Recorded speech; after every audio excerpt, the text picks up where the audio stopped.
জাতিসংঘকে আবারও অকাজের সংস্থা হিসেবে আখ্যায়িত করলেন মার্কিন প্রেসিডেন্ট ডোনাল্ড ট্রাম্প। তার মতে গাজার জন্য গঠিত শান্তি পরিষদ জাতিসংঘের বিকল্প হতে পারে। সম্প্রতি গাজার অন্তর্বর্তী প্রশাসনের কার্যক্রম তদারকির জন্য বোর্ড অব পিস গঠনে বিশ্ব নেতাদের প্রতি আহ্বান জানিয়েছেন তিনি। এই বোর্ডে অনির্দিষ্টকালের জন্য সভাপতি হিসেবে থাকবেন ট্রাম্প নিজেই, যা নিয়ে উদ্বেগ জানিয়ে আসছেন আন্তর্জাতিক বিশেষজ্ঞরা।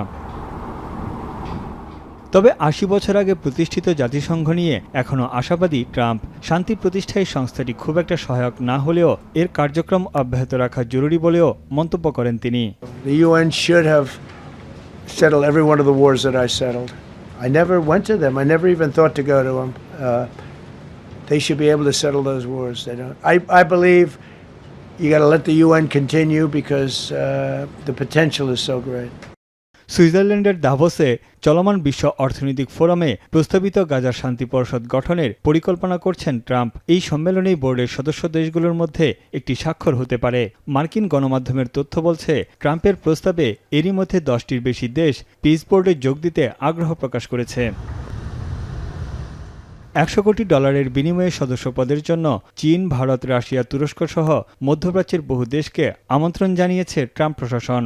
এরই মধ্যে ট্রাম্পের পিস বোর্ডে যোগ দেওয়ার বিষয়টি নিশ্চিত করেছেন ইসরায়েলি প্রধানমন্ত্রী বেনিয়ামিন নেতানিয়াহু। এ বিষয়ে প্রেসিডেন্ট এরদোয়ান শিগগিরই সিদ্ধান্ত নেবেন বলে জানিয়েছে তুরস্কের পররাষ্ট্র মন্ত্রণালয়। Görüyoruz. Bize de geldi. Cumhurbaşkanımız kurucu üye olarak davet ediliyor Türkiye adına.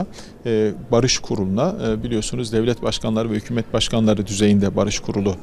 মার্কিন সমর্থিত গাজার সামরিক ঘাঁটিতে সেনা না পাঠানোর কথা ভাবছে ইউরোপের কয়েকটি দেশ। তাদের অভিযোগ, যুদ্ধবিধ্বস্ত এই উপত্যকায় সহায়তা প্রবাহ বৃদ্ধি এবং রাজনৈতিক পরিবর্তন আনতে ব্যর্থ হয়েছে এই কেন্দ্র, যার দায়িত্ব ছিল ফিলিস্তিনি ভূখণ্ডে যুদ্ধোত্তর নীতিমালা তৈরি করা।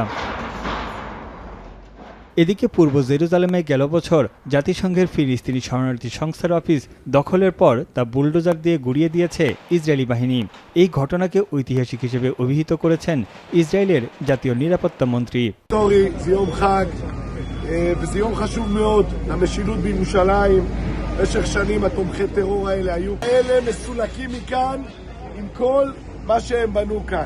সংস্থাটির বিরুদ্ধে পক্ষপাত দুষ্টের অভিযোগ এনে ইসরায়েলি বাহিনী জানায়, হামাসের সঙ্গে সংস্থাটির বেশ কয়েকজন কর্মকর্তার সংশ্লিষ্টতা ছিল।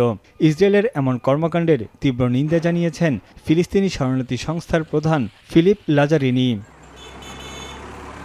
তানভীর জনি, এখন বিশ্ব।